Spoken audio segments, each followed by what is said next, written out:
Hornbill, textbook in English for class 11th, core course. Page number 1 and 2 contain table of contents. Page 3, Chapter 1, The Portrait of a Lady by Khushwant Singh. Notice these expressions in the text. Infer their meaning from the context. 1. The thought was almost revolting. 2. An expanse of pure white serenity. 3. A turning point. 4. Accepted her seclusion with resignation. 5. A veritable bedlam of chirpings. 6. Frivolous rebukes. 7. The sagging skins of the dilapidated drum. Now the text. My grandmother, like everybody's grandmother, was an old woman. She had been old and wrinkled for the 20 years that I had known her. People said that she had once been young and pretty and had even had a husband, but that was hard to believe. My grandfather's portrait hung above the mantelpiece in the drawing room. He wore a big turban and loose-fitting clothes. His long white beard covered the best part of his chest, and he looked at least 100 years old.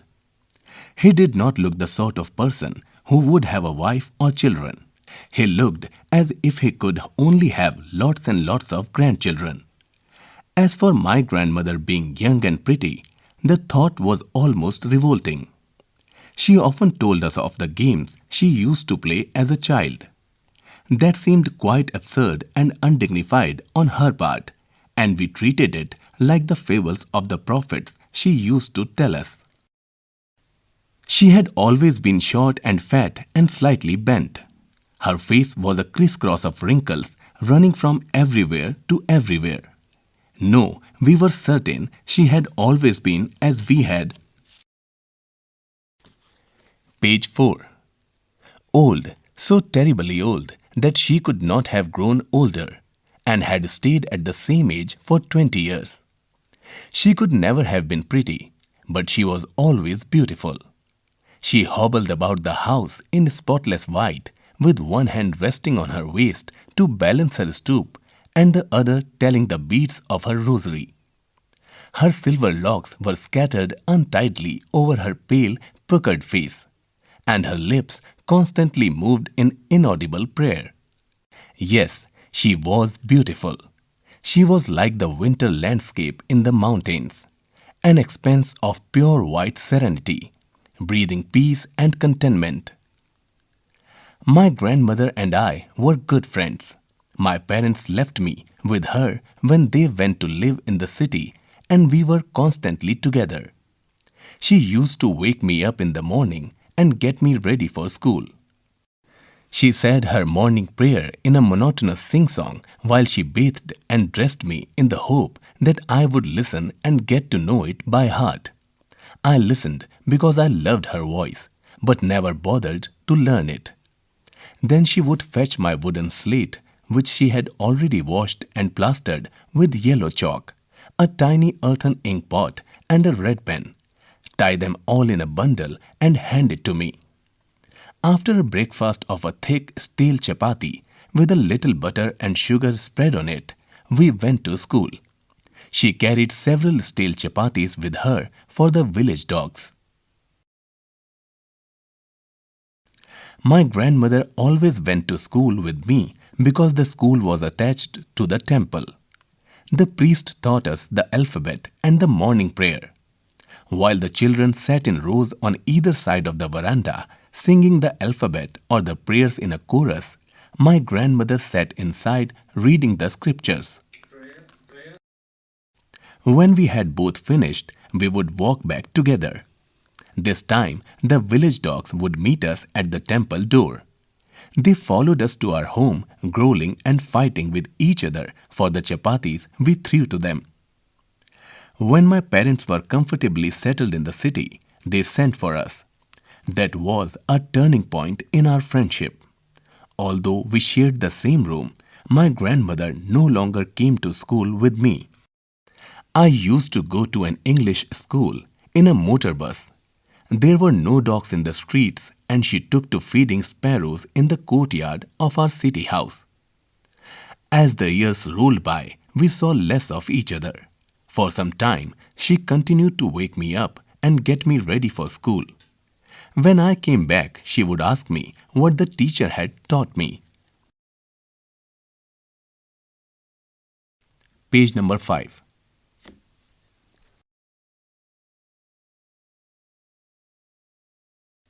I would tell her English words and little things of Western science and learning. The law of gravity, Archimedes' principle, the world being round, etc. This made her unhappy. She could not help me with my lessons. She did not believe in the things they taught at the English school and was distressed that there was no teaching about God and the scriptures. One day I announced that we were being given music lessons. She was very disturbed. To her, music had lewd associations. It was the monopoly of harlots and beggars and not meant for gentlefolk. She said nothing but her silence meant disapproval.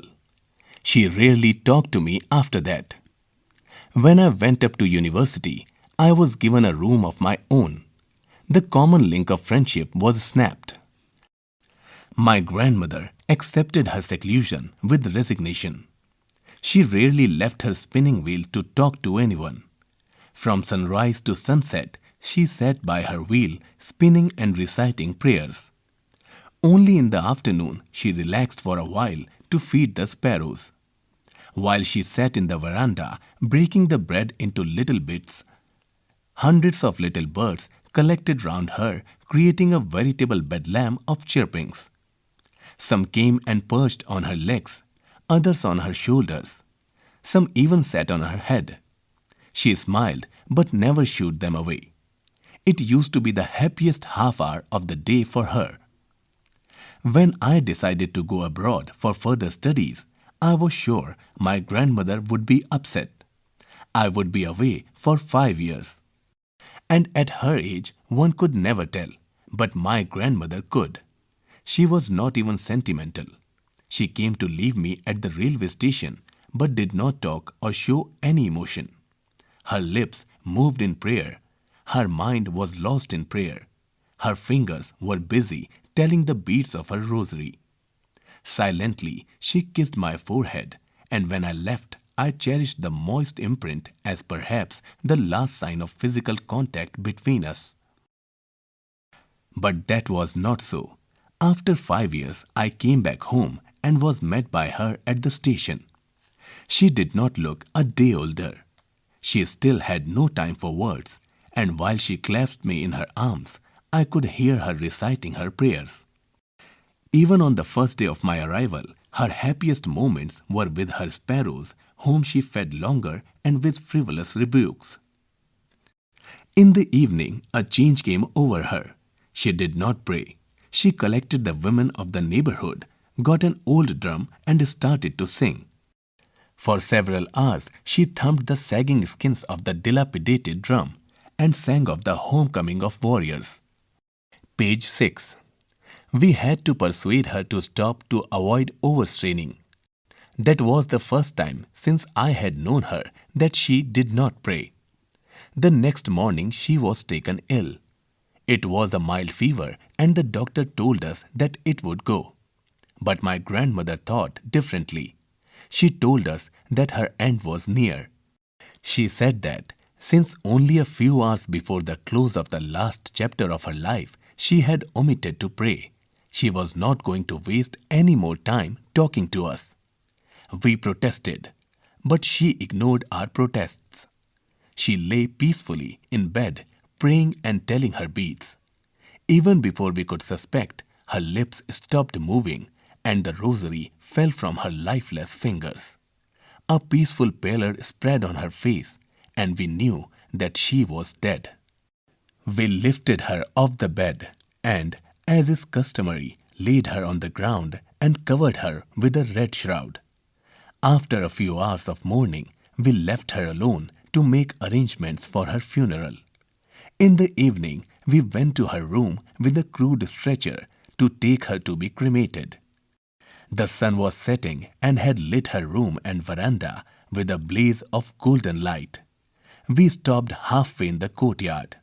All over the veranda and in her room, right up to where she lay dead, and stiff wrapped in the red shroud, thousands of sparrows sat scattered on the floor. There was no chirping.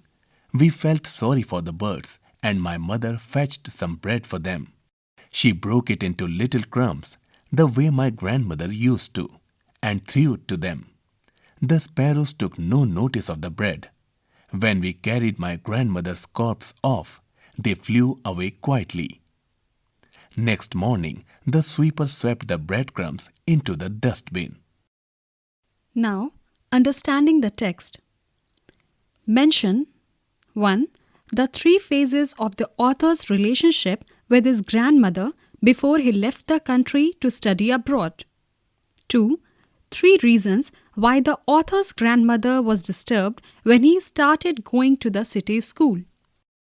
Page 7. 3. 3 ways in which the author's grandmother spent her days after he grew up.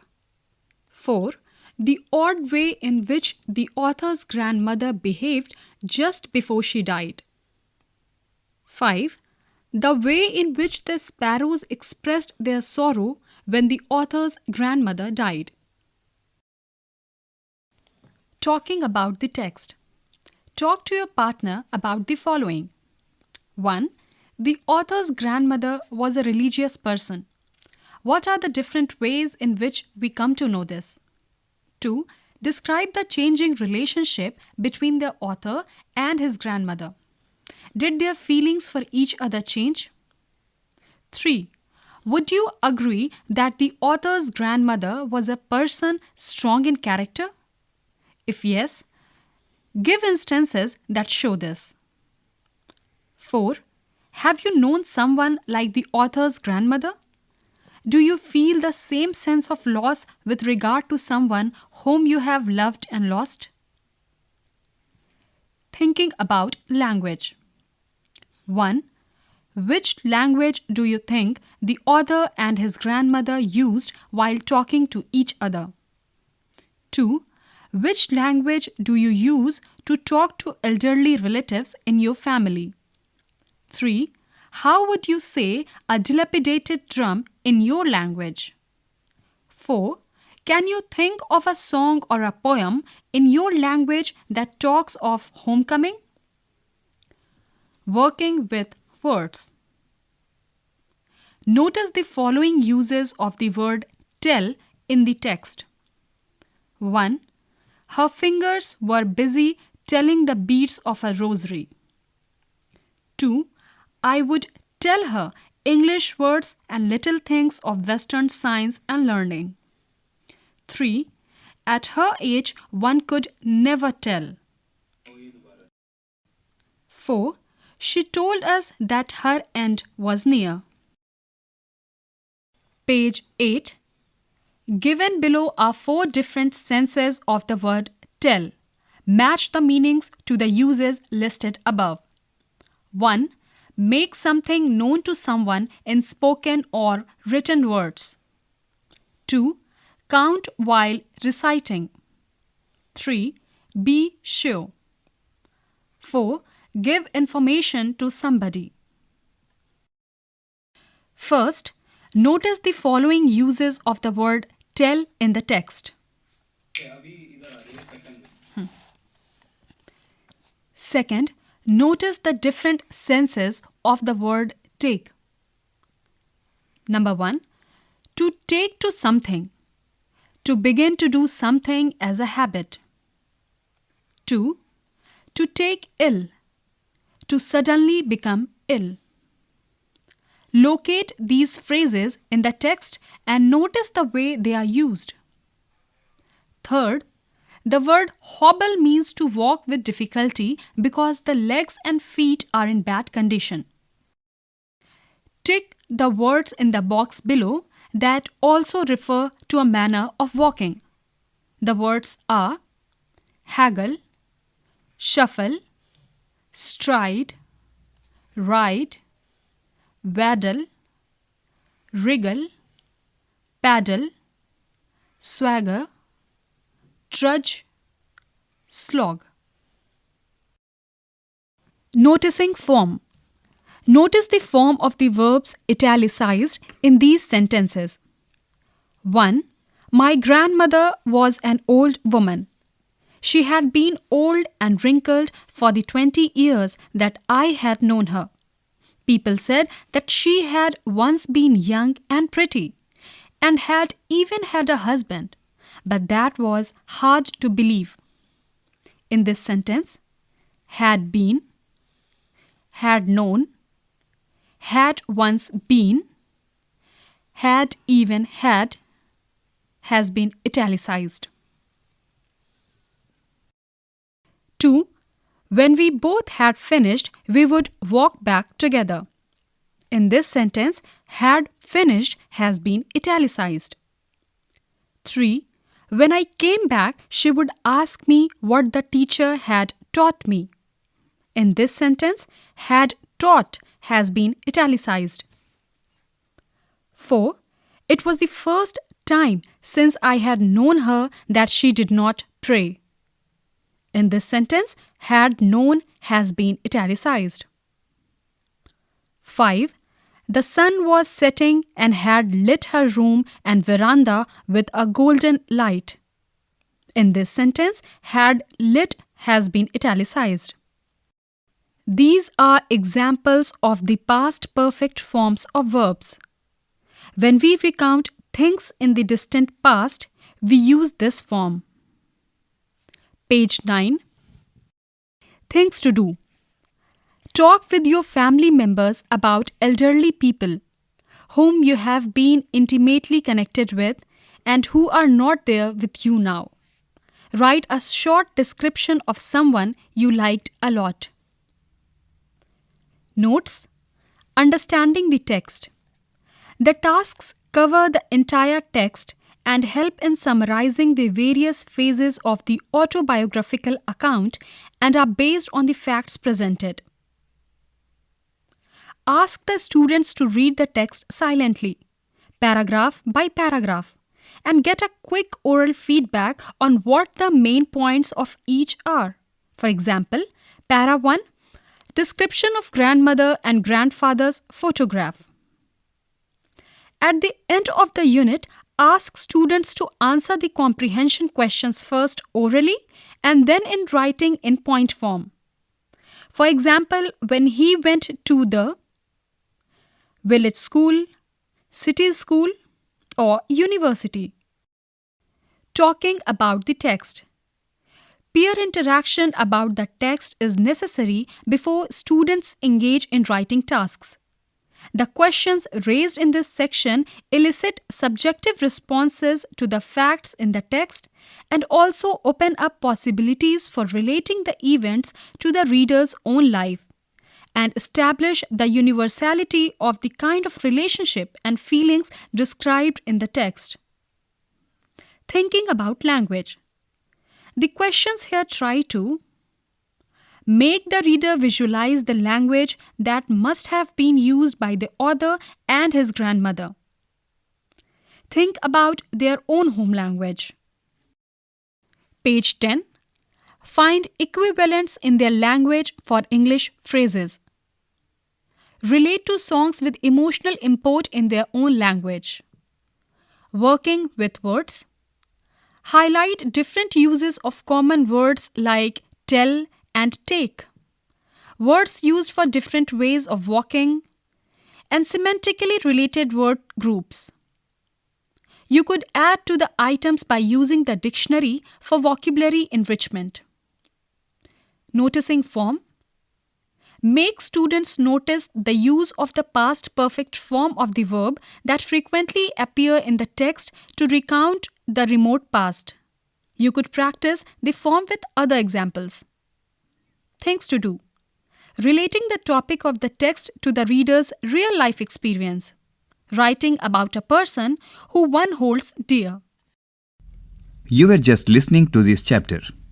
It was presented by CIET NCERT, New Delhi, India.